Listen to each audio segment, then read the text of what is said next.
찬송가 252장 함께 부르도록 하겠습니다.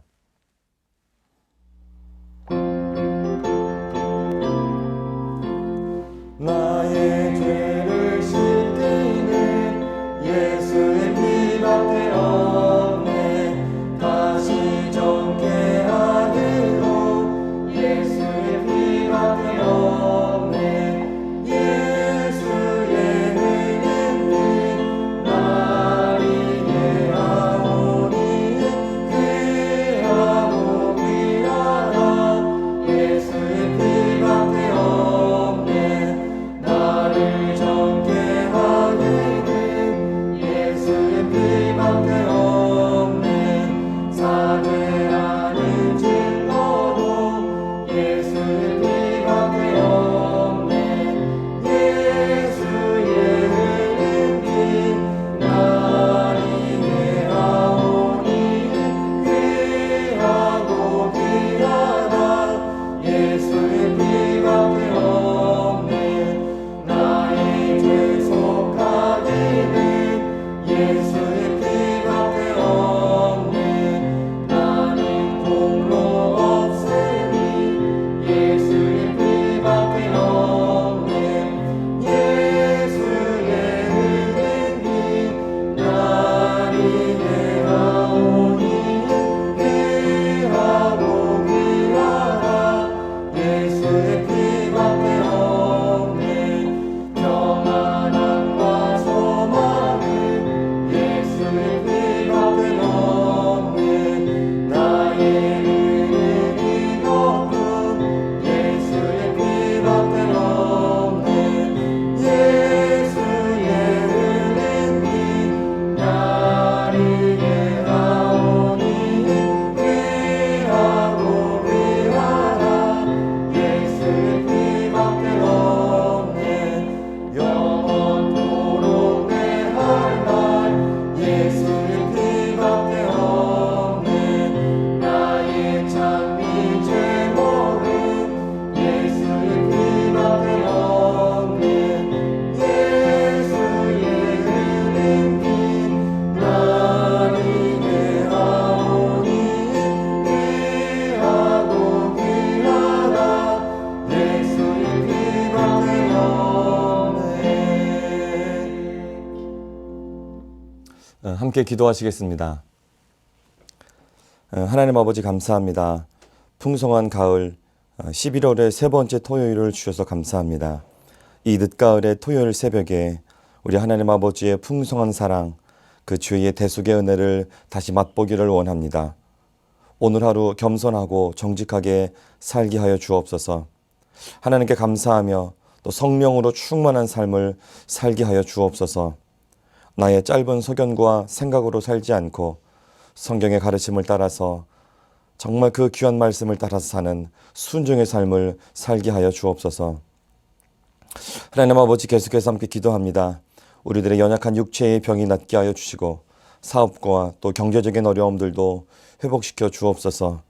가족들과 특별히 자녀들을 위한 기도가 응답되고 무엇보다 나 자신이 믿음으로 성장하고 성숙하며 늘 성령으로 충만하게 살게 해 주옵소서. 이 나라도 안정되게 해 주옵소서. 위드 코로나이긴 하지만 아직도 여전히 조심스럽게 지내고 있습니다. 또 몇 개월 지나면 이 나라의 지도자를 뽑는 선거도 있습니다. 어수선한 이 나라를 안정시켜 주시고 평안으로 인도하여 주옵소서. 하나님의 보호하심의 은혜가 넘치게 하여 주옵소서. 분단 70년이 넘은 이 땅도 불쌍히 여겨주셔서 이제는 남과 북이 사랑으로 하나가 되어 하나님 기뻐하시는 귀한 민족으로 새롭게 일어나도록 이 땅을 충복하여 주옵소서. 이 땅에 세워진 주님의 교회들도 주님 돌보아 주십시오. 하나님과 세상 앞에서 그리고 물질 앞에서도 정직하게 하여 주시고 세상의 가치관과 권력으로 교회가 움직여지는 것이 아니라 말씀과 기도로 사랑과 순종과 섬김으로 교회가 세워지게 하옵소서. 무엇보다 복음 전파의 본질 앞에서 열심을 내는 순결한 교회들 다 되게 하여 주옵소서. 내 집은 만민이 기도하는 집이라 그 말씀을 따라서 뜨겁게 기도하는 교회 되게 하여 주옵소서. 우리 수유 제일교회가 그러한 교회 되게 해 주십시오. 더불어서 이 땅에서 빛으로 소금으로 주님 주신 사명 잘 감당해내는 주님 기뻐하시는 교회로 잘 성장하게 하여 주옵소서. 하나님 아버지, 우리 수유제일교회가 이곳에서 새롭게 시작한 지 벌써 2년이 지나고 지지난주에는 우리 수유제일교회에 새로운 일꾼들이 세워졌습니다. 주님 앞에 합당한 자들로 주님 세워주시고 주님의 교회를 충성스럽게 잘 세워가도록 겸손함과 지혜, 주의 능력을 허락하여 주옵소서. 이제 우리 교회가 한 걸음 더 주님의 교회로 세워지도록 인도하여 주옵소서. 주일 예배를 위해서 기도합니다. 내일은 특별히 추수감사 예배로 저희들이 드립니다. 올 한 해 베풀어 주신 우리 아버지 하나님의 풍성한 은혜를 기억하고 감사하며 그 감사의 예배를 드릴 때 저희들이 드리는 이 예배를 흠양하여 주옵소서. 또한 베풀어 주신 그 은혜 잊지 않고 살아가는 저희들 모두 되게 하여 주옵소서. 담임 목사님을 통해서 선포되어지는 그 하늘의 생명의 말씀을 통하여도 온 성도들이 말씀 앞에서 아멘하고 그 말씀대로 순종하며 살게 하여 주옵소서. 오늘 하루도 주님 안에서 안식하면서 풍성한 감사가 넘치는 귀한 하루 되게 해 주십시오. 예수님의 이름으로 감사하며 기도드렸습니다. 아멘. 오늘 우리가 함께 볼 말씀은 베드로전서 3장 8절에서 9절의 말씀입니다.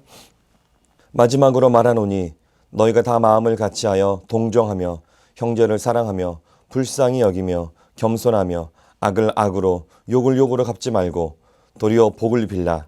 이를 위하여 너희가 부르심을 받았으니 이는 복을 이어받게 하려 하심이라. 아멘. 오늘은 용서할 때, 용서 구할 때라는 제목으로 말씀을 함께 나누도록 하겠습니다. 주님은 나의 최고봉 11월 20일자 하나님이 용서하시는 근거, 이 부분을 함께 나누도록 하겠습니다. 오늘은 용서에 대한 말씀을 함께 나눕니다. 용서, 다 아는 것 같지만, 그리고 쉬운 것 같지만 더 깊이 생각해 보면 참 어려운 그 용서입니다. 사실 우리는 이 용서에 대해서 어릴 적부터 잘 알고 또 배우고 또 우리가 또 남에게 이야기하기도 하고 어린아이들에게는 가르치기도 하는, 그러니까 우리가 살아오면서 경험해 온 그 삶의 내용이라고 할 수가 있습니다. 우리 주변에서 이제 어린아이들이 서로 싸우면 이제 그렇게 이야기하지 않습니까?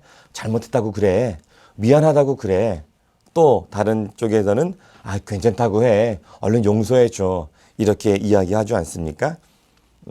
또 이 용서라고 하는 것은 많은 어떤 노래나 또는 드라마나 영화의 주제가 되기도 합니다. 학문적으로도 심리학에서의 중요한 주제가 바로 이 용서이기도 하죠.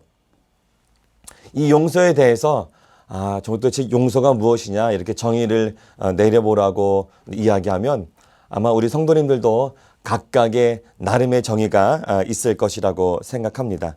간단하게 그 사전적 의미를 살펴보면 지은 죄나 잘못에 대하여 꾸짖거나 벌을 주지 않고 너그럽게 보아줌 이라고 되어 있습니다.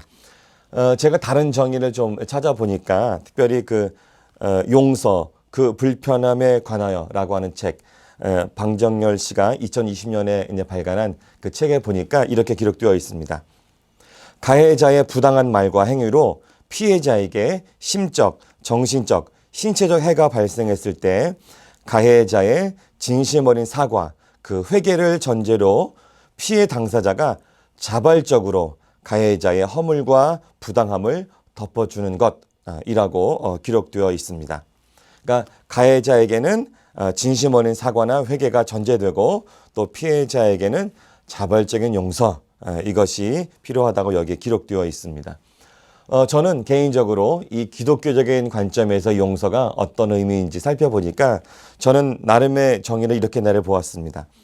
하나님과의 사랑의 관계 안에서 누린 그 구원, 속죄의 은혜를 사람들과 나눌 수 있는 가장 큰 사랑의 표현이다. 저는 이렇게 생각해 보았습니다. 그러니까 용서는 우리에게 베풀어 주신 하나님의 그 사랑, 그 사랑의 표현은 방식 중에서 가장 큰 것 하나, 가장 큰 것 중에 하나 이렇게 이야기할 수 있다고 하는 것입니다. 이렇게 볼 때 이 용서의 시작, 용서의 근거는 무엇이 되겠습니까? 그것은 바로 하나님께서 우리를 사랑해 주신 그 풍성한 사랑에 있습니다. 그 풍성에 있고 특별히 그래서 이 사랑은 하나님께로부터 우리가 받은 것이기 때문에 우리가 용서해 준다고 하면 그 근거가 나에게 있지 않고 하나님께 있게 되는 것이죠. 그래서 에베소서 4장 32절에도 우리가 용서할 때 어떻게 용서하는지를 이렇게 설명하고 있습니다.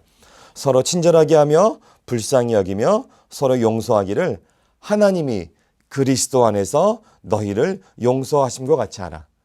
하나님이 그리스도 안에서 너희를 용서하심처럼 너희가 그렇게 용서하라. 이렇게 에베소서에서 말씀하여 주고 있습니다. 그렇기 때문에 우리가 행하는 그 용서의 수준은 다른 사람들, 그러니까 믿지 않는 세상의 사람들의 그 용서와는 차원이 다른 정말 수준이 높은 그런 용서여야 한다고 믿습니다. 그런데 생각해 보십시오. 하나님이 이렇게 우리들에게 정말 그 수준 높은 용서를 할 수 있도록 깊은 사랑을 베풀어 주셨는데 우리들이 이웃에게 행하는 용서의 수준은 어떨까요? 마태복음 18장에 보면 베드로가 예수님께 몇 번이나 용서해 주어야 합니까? 이렇게 질문하는 장면이 나옵니까? 몇 번이나 용서해 주어야 합니까? 7번이면 되겠습니까? 이렇게 물어보죠. 예수님께 대답해 주시기를 7번을 70번까지라도 용서해 주어야 한다. 이렇게 말씀해 주십니다. 그러니까 문자적으로 490번 용서해 주면 된다. 이런 것이 아니라 할 수 있을 만큼 끝까지 용서해 주어야 한다. 이 말씀 해주시는 건 아닙니까? 왜 그렇게 합니까? 너도 죄로 인해서 죽을 존재였는데 도저히 그 죽음에서 헤어나올 수 없는 그런 존재였는데 하나님께서 그 사랑을 베풀어 주셔서 용서해 주심으로 새 생명을 얻었기 때문이다. 이 말씀 하시는 건 아니겠습니까? 그러면서 예수님께서 제자들에게 1만 달란트 빚진 자의 예화를 들어주십니다. 10,000달란트 빚진 자가 있었는데 자기가 갚을 수 없는 그 10,000달란트를 주인에게서 다 탕감을 받고 그리고 나가다가 자기에게 아주 적은 금액이라고 할 수 있는 그 100데나리온을 빚진 자를 만나게 되죠. 자기는 아주 갚을 수 없는 것을 탕감받았음에도 불구하고 이 작은 금액을 용서해 주지 않고 결국엔 그를 감옥에 집어넣는 그런 모습이 그런 예화를 들려주시게 됩니다. 여러분 1데나리온은 노동자의 하루 품삯이라고 하죠. 그러면 1달란트는 6,000데나리온 정도가 되는데 그러니까 6,000일 동안 16년이 넘는 기간 동안 열심히 일해서 번 돈이 1달란트. 그러면 10,000달란트는 16만 년. 16만 년 동안 열심히 수고해서 번 돈. 그 품삯인데 이 16만 년 동안이나 벌어서 갚아야 될 그 돈을 자기는 다 탕감받았는데 겨우 100데나리온, 그러니까 100일 정도 일해서 벌 수 있는 그 돈을 자기에게 빚지었다고 이걸 용서해 주지 못하고 고발해서 감옥에 넣은 이런 예화를 들려주셨다고 하는 것이죠. 우리도 사실 이런 것 같아요. 그러니까 큰 것을 용서받았음에도 불구하고 우리에게 작은 것을 용서해 주지 못해서 자기 스스로 분노와 어떤 비난의 감옥에서 우리가 늘 고통하며 고난받으며 또 용서해 주지 못해서 그렇게 살고 있는 모습 있지 않습니까? 그래서 오늘 그 예화의 마지막에 보면 35절인데 이렇게 기록되어 있습니다. 너희가 마음으로 용서하지 않으면 하나님도 너희에게 그와 같이 하신다. 요 1만 달란트 빚진 자의 예화의 마지막으로 요 말씀이 있다고 하는 것이죠. 너희가 마음으로 용서하지 않으면 하나님도 너희에게 그와 같이 하신다. 그래서 우리가 이렇게 이야기할 수 있습니다. 형제를 용서하지 않는 자들은 결코 자기의 죄를 진심으로 회개한 것이 아니다. 그렇습니다. 우리가 다른 사람을 용서해야 하는 이유는 하나님으로부터 우리가 그러니까 우리 스스로는 도저히 갚을 수 없는 죄의 용서를 받았기 때문이죠. 더욱이 죄 때문에 하나님과 우리가 원수의 관계가 되었었음에도 불구하고 독생자 예수님을 희생제물로 그러니까 화목제물로 죽이심으로 그 원수 관계를 청산해 주셨기 때문에 우리가 다른 사람을 기꺼이 용서해 줄 수 있다고 하는 것입니다. 그래서 로마서 5장 10절의 말씀은 우리들에게 이렇게 말씀해 주고 있습니다. 우리가 하나님과 원수가 되었을 때에 그의 아들의 죽으심으로 말미암아 하나님과 화목하게 되었다. 그래서 기독교는 이 용서에 관해서 가르칠 때 정말 세상이 이해할 수 없는 수준에까지 우리들에게 가르쳐주고 있습니다. 마태복음 5장 43절과 44절의 말씀에 보면 이렇게 말씀하고 있습니다. 또 네 이웃을 사랑하고 네 원수를 미워하라 하였다는 것을 너희가 들었으나 나는 너희에게 이르노니 너희 원수를 사랑하며 너희를 박해하는 자를 위하여 기도하라.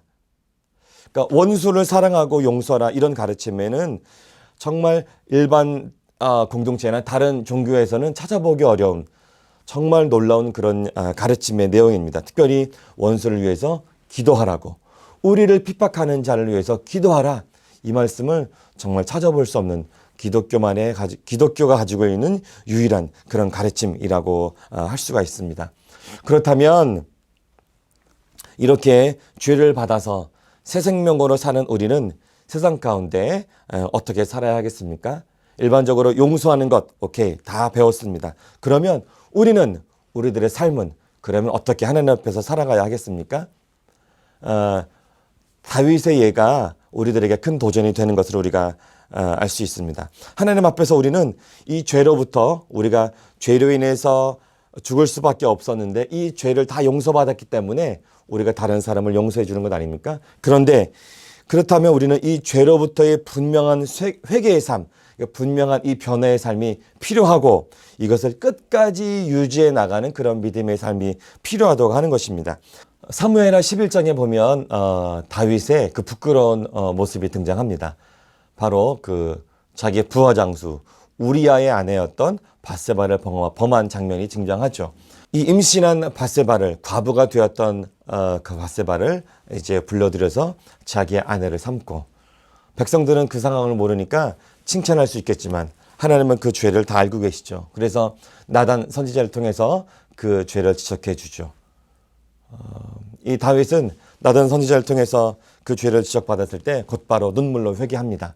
그래서 이제 나단 선지자를 통해서 하나님의 그 용서함을 받게 되죠. 그러나 그 죄의 결과로 이제 자식은 죽게 되고, 그 말씀을 계속 보면 그 이후로 이 다윗은 그 여인과의 문제에 대한 일들에 대해서 스캔들은 더 이상 나오지 않게 되는 것을 보게 됩니다. 물론 죄의 결과로 아까 말씀드렸듯이 아이도 죽고 그 집안에 어려운 문제가 계속해서 생겨나게 되지만 개인적으로는 그 여자 문제로 인한 어려움을 겪지 않는 것을 볼 수가 있습니다. 끊임없이 여자 문제에 대해서는 자기 반성을 했다고 할 수가 있죠. 열왕기상 1장에 보면 이제 노년이 된 그 다윗, 그러니까 할아버지가 되고 나이가 많은 그 다윗이 이제 이불을 덮어도 따뜻하지 않는 그런 때가 되죠. 그래서 신하들이 아리따운 젊은 여인, 그러니까 수넴 여자 아비삭을 다윗 왕에게 들여 보내줍니다. 그런데 끝까지 다윗 왕은 그 수넴 여자 그 아비삭을 시중을 들게 하긴 했지만 잠자리는 같이 하지 않았다 이렇게 성경은 기록하죠. 열왕기상 1장 4절에 보니까 이 처녀는 심히 아름다워 그가 왕을 받들어 시중 들었으나 왕이 잠자리는 같이 하지 아니하였더라. 아마도 추측컨대 이 그 다윗에게는 그 밧세바를 범하고 있었던 그 사건에 대해서 여자 문제에 관한 계속적으로 마음 안에 남아 있을 것이었다 이렇게 좀 생각이 됩니다. 그래서 끝까지 여자와의 그런 잠자리에 대한 어떤 끊임없는 자기 반성 했다고 우리가 이렇게 이해할 수 있습니다. 그렇습니다. 아까도 말씀드렸지만 우리가 하나님 앞에서 용서받았기 때문에 특별히 죄로부터 우리가 분명한 회개의 삶, 이 변화된 삶의 모습이 지속적으로 유지해내는 그런 믿음의 삶이 하나님 앞에서 필요하다 이렇게 할 수가 있습니다. 그러니까 용서받은 그 첫 마음을 잃지 않고 지속적으로 살아가는 모습이 필요하다고 하는 것이죠. 하나님께는 그렇게 살고, 그렇다 그러면 세상 사람 앞에서는 우리가 어떻게 살아야겠습니까? 세상 사람 앞에서는 우리가 두 모습을 가지고 살아갑니다. 한 모습은 용서해 주는 자의 모습, 또 한 모습은 가해하는 가해자의 모습, 그러니까 용서를 구하는 모습, 우리가 이 두 모습을 가지고 살아가죠. 용서하는 것은 우리가 아까 말씀드린 대로 하나님의 용서하심을 기억해서 우리가 용서하면 됩니다. 그런데 우리가 다른 사람에게 용서를 구하는 장면, 그러니까 가해자가 되었을 때 우리가 어떻게 해야 하는가, 이 부분에 대해서 우리가 좀 생각해 보려고 합니다. 여러분, 혹시나 우리가 다른 사람에게, 이웃에게 가해했을 때, 해를 입혔을 때 어떻게 하십니까? 정말 그 이웃에게 찾아가서 진심 어린 회개, 진심 어린 사과를 하십니까? 혹시 하나님께만 회개하고 그 이웃에게는 아무것도 행하지 않는, 그냥 하나님께만 회개하면 끝이지 뭐, 이렇게 하지 않습니까? 레위기 4장과 5장에 보면 속죄 제사와 속건 제사가 나옵니다. 이 속죄 제는 특별한 죄에 대해서 하나님께 드리는 그런 제사이고, 속건제는 보상이 가능한 죄, 그러니까 어떤 성물이나 이웃에 대한 죄에, 이웃에게 범한 죄에 대해서 바치는 그런 제사라고 할 수가 있습니다. 그런데 잘 보십시오. 이 왜 속건제라는 제사가 필요했을까요? 그냥 하나님께 죄를 범했건 이웃에게 잘못을 했건 그냥 하나님께만 잘못했다고 끝나면 좋을 것 같은데, 그러니까 속죄제만 드리면 끝날 것 같은데 성경은 그렇게 기록하고 있지 않습니다. 이 속죄제를 길게 설명한 이후에 곧바로 이 속건제에 대해서 기록하고 있습니다. 더욱이 속건제는 속죄제처럼 짐승도 잡아드리지만, 순장도 잡아드리지만, 말씀을 잘 보십시오. 그 피해의 5분의 1을 더해서, 그러니까 배상하고 변상하고, 그러니까 벌금형까지 더해서 제사를 지내라, 이렇게 기록하고 있습니다. 그러니까 이 속건제라는 제사가 존재하는 이유만 보더라도 우리가 이웃에게 잘못을 범했다면 하나님께만 회개하는 것이 아니라 그 피해 당한 이웃에게도 용서를 구하고 배상을 해야 한다, 이런 것을 우리가 알 수가 있습니다. 이것이 구약에서부터 내려온다고 할 수 있는 것이죠. 예를 들어서 이런 것입니다. 우리 학생들에게는 이런 것이죠.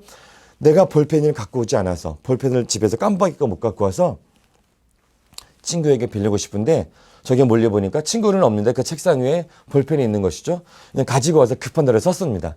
근데 이 볼펜이 너무너무 좋아. 그래서 친구에게 돌려주지 않죠. 그리고 이것을 계속 씁니다. 집에 갖고 와 쓰기도 하고 계속 공부할 때 쓰죠.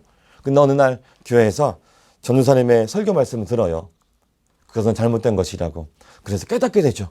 그러면서 기도합니다. 하나님, 내가 친구의 볼펜을 말없이 가져왔어요. 잘못했습니다. 죄송합니다. 용서해 주세요. 그리고 볼펜은 돌려주지 않고 계속 자기가 쓰는 거죠. 이거 옳지 않다고 지금 이야기하는 것입니다. 친구한테 찾아가서 볼펜을 돌려주고, 미안하다. 내가 지난번에 내가 볼펜을 가져오지 않아가지고 내가 이것을 너 없을 때 그냥 가지고 썼어. 그럼 내가 이거 깜빡 잊고 돌려주지 못해서 미안해. 그리고 빵을 사주던 밥을 사주던 음료수를 사주던 정말 그 피해 보상을 해야 된다고 하는 것입니다. 어른들은 어떤 일이 있을까요? 때때로 우리가 어떤 다양한 이유 때문에 이웃에게 어떤 돈을 빌릴 때가 있죠. 돈을 빌릴 때가 있습니다. 많건 적건. 때때로 차용증을 쓰기도 하지만 그러지 못할 때가 있죠.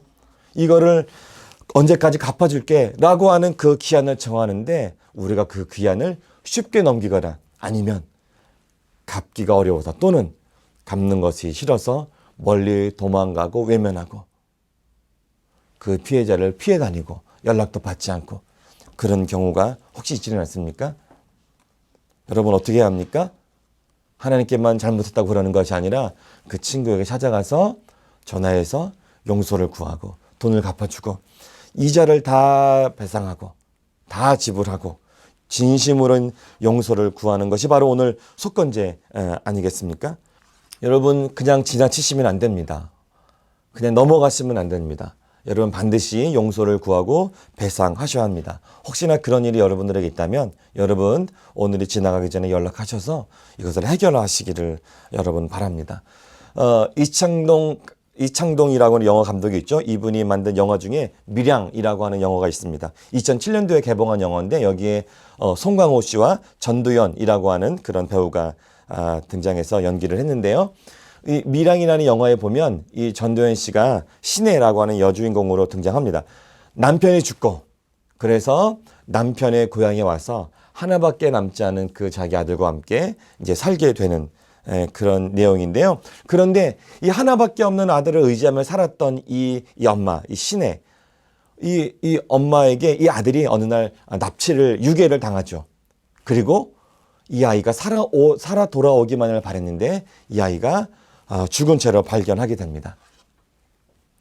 살인범은 이유괴범은 살인범은 이제 잡혀서 이제 교도소에 가게 되고 정말 이 엄마는 정말 눈물로 절망으로 살아가게 되죠. 어느 날 우연한 기회로 교회의 발걸음을 인도받게 되고 교회에서 이제 은혜를 받게 됩니다. 그리고 이 용서에 대한 말씀을 듣고 이제 큰 깨달음을 얻어서 자기의 아들을 죽인 그 살인범을 용서해 주기로 이제 다짐합니다. 그래서 그 살인범을 용서해 주기로 마음에 다짐을 하고 그 교도소에 면회 신청을 합니다. 그리고 교도소에 가서 그 살인범을 만나게 되죠. 그래서 전도연 씨가 엄마가 내가 하나님의 은혜로 당신을 용서하겠다 이렇게 이야기합니다. 그런데 그 살인범은 웃으면서 이렇게 얘기하죠. 자신도 하나님을 믿고 나도 하나님을 믿고 다 용서받았다. 나 구원받았다. 이렇게 이야기합니다. 그러니까 이 엄마가 생각했던 살인범의 모습은 무엇이었습니까? 잘못했습니다. 저를 용서해 주시다니요. 그러니까 고개도 못 들고 눈물로 용서를 비는 모습이었는데 이 살인범은 이 가해자는 이 피해자에게 용서를 구하지도 않고 오히려 하나님께 용서받고 구원받았다고 웃으면서 그 엄마에게 이야기하는 것이죠. 이 엄마는 정말 피가 거꾸로 돌고 정말 미쳐버리는 그런 장면이 거기에 나옵니다. 이 영화가 어떤 장면이냐면 그래서 이런 모습 때문에 평론가들이 이 영화는 이 기독교인의 이중적인 모습을 풍자했다 이렇게 이야기들 많이 했습니다. 우리가 이런 모습 있지 않습니까? 내가 아까도 말씀드렸지만 이웃에게 해를 범했는데 그냥 이웃에게 말하지 않고 용서를 구하지 않고 하나님께만 용서받았다고 하는 하나님께만 회개하고 기도하고 끝나는 모습. 이거 옳지 않다고 지금 말씀드리는 것입니다. 예수님도 이렇게 말씀하시죠. 마태복음 5장 23절에 보니까 그러므로 예물을 제단에 드리려다가 거기에서 내 형제에게 원망 들을 만한 일이 있는 것이 생각나거든 예물을 제단 앞에 두고 가서 먼저 가서 그러니까 예물을 제단 앞에 두고 먼저 가서 형제와 화목하고 그 후에 와서 예물을 드리라 이렇게 주님 우리들에게 말씀해 주고 있습니다. 성경이 이렇게 말씀하고 있음에도 많은 우리 그리스도인들이 이웃에게 피해를 입히고도 용서를 구하지 않고 그저 하나님께만 용서를 구하는 모습이 있다면 과연 우리가 세상의 빛으로 소금으로 예수님께서 우리들에게 부탁하신 그 사명을 제대로 잘 감당할 수 있을까 그런 생각을 하게 됩니다. 오늘 말씀을 좀 정리하도록 하겠습니다. 다 아시겠지만 조금만 더 생각해 보면 용서는 참 쉬운 것 같지만 참 어려운 것입니다. 남 용서가 그렇게 쉬운 것이 결코 아니죠. 그리고 남에게 용서를 구하는 것도 결코 쉬운 것은 아닙니다. 이게 성경의 말씀이라도 쉽지 않죠.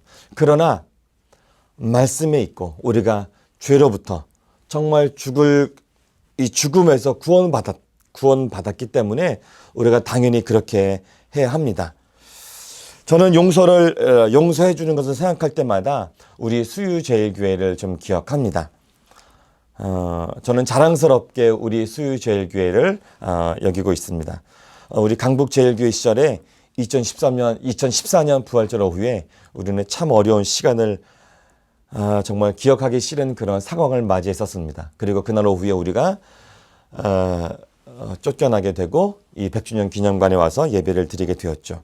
오랜 시간이 지나고 이제 우리는 2년 전에 2019년 10월 27일에 새롭게 수유제일교회를 설립하고 정말 새롭게 시작을 했습니다.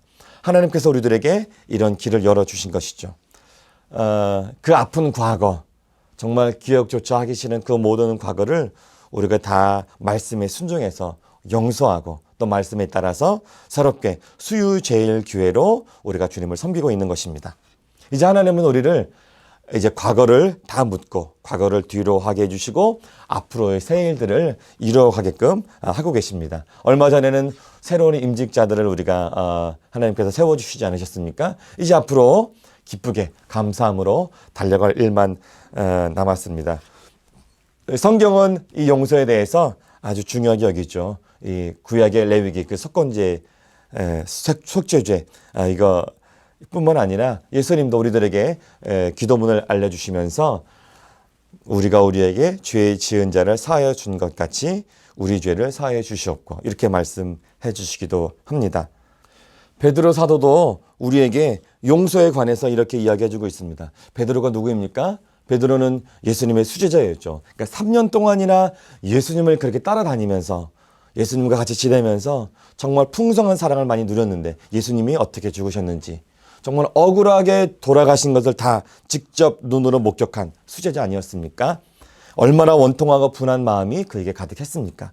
그런데 이 베드로가 그 모든 것을 알고 있었음에도 불구하고 이웃 용서에 대해서 이렇게 이야기합니다. 오늘 본문의 말씀이죠. 베드로전서 3장 8절에서 9절의 말씀입니다. 마지막으로 말하노니 너희가 다 마음을 같이하여 동정하며 형제를 사랑하며 불쌍히 여기며 겸손하며 악을 악으로 욕을 욕으로 갚지 말고 도리어 복을 빌라. 이를 위하여 너희가 부르심을 받았으니 이는 복을 이어받게 하려 하심이라. 우리 모두가 하나님의 사랑하심, 이 용서하심을 깊이 깨닫고 잊지 않기를 소망합니다. 그래서 그 하나님의 사랑으로 이웃을 사랑하고 또 자발적인 용서를 하고 혹시 또 다른 사람에게 해를 끼쳤다면 회피하지 않고 정직하게 용서를 구하는 그래서 또한 배상도 잘 감당해내는 말씀대로 순종하는 모든 성도들 되시기를 축복합니다. 그래서 이 땅에서 빛으로 소금으로 주께서 주신 사명을 잘 감당해내는 우리 수유제일교회 또한 우리 모든 성도님들 되시기를 예수님의 이름으로 축복합니다. 우리 함께 기도하도록 하겠습니다. 하나님 아버지, 세월이 오를수록 세상은 용서를 잊고 사는 듯합니다. 믿는다고 하는 저희들조차도 말씀에 있음에도 불구하고 잘 용서하지도 않고 용서를 구하지도 않는 모습이 있음을 부인할 수 없습니다. 저희들에게 다시 한번 그 하나님의 풍성한 사랑, 그 대속의 은혜, 죄 용서의 은혜를 깨닫게 해주셔서 자발적인 용서와 하나님께도 사람에게도 진실한 회개와 용서를 구하는 저희들 되게 하여 주옵소서. 그래서 세상이 알 수도 없고 이해할 수도 없는 높은 경지의 용서의 삶을 통해 이 땅의 빛으로 소금으로 주님 주신 사명 잘 감당해내는 겸손한 저희들 다 되게 하여 주옵소서. 오늘 하루도 아버지 하나님의 사랑으로 충만한 용서의 삶을 사는 하루 되게 하여 주옵소서. 이제는 예수님 가르쳐 주신 기도를 함께 드리오니 하늘에 계신 아버지, 아버지의 이름을 거룩하게 하시며 아버지의 나라가 오게 하시며 아버지의 뜻이 하늘에서와 같이 땅에서도 이루어지게 하소서. 오늘 우리에게 일용할 양식을 주시고 우리가 우리에게 잘못한 사람을 용서하여 준 것 같이 우리 죄를 용서하여 주시고 우리를 시험에 빠지지 않게 하시고 악에서 구하소서. 나라와 권능과 영광이 영원히 아버지의 것입니다. 아멘.